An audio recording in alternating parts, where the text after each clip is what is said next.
Ang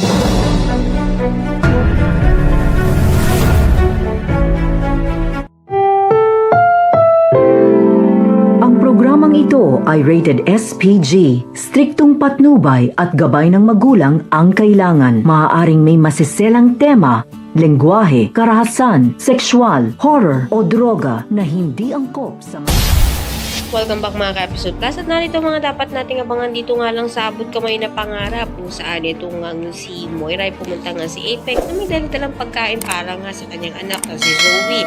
Subalit pinigilan nga ito ng security guard dahil ban nga ito sa ospital nga na to ng mga tanyag. Nakita naman nga ito ni Giselle kaya naman sinabihan niya nga ito na hindi naman na yata kinakailangan bigyan pa ng pagkain ito ng Zoe dahil malaki na nga raw ito.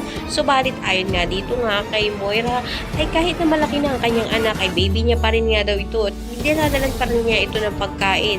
Samantalang siya nga raw ay wala nga siyang anak at pinamigay niya ito kaya naman nasaktan nga ito nga si Giselle. Sa kabilang banda naman nga itong babae na bagong karakter ay malaking posibilidad na may ugnayan dito nga kay Giselle dahil parang hinihiling nga niya dito na sana nga raw ito na nga lang ang nakaratay sa kama at nag-aagaw buhay.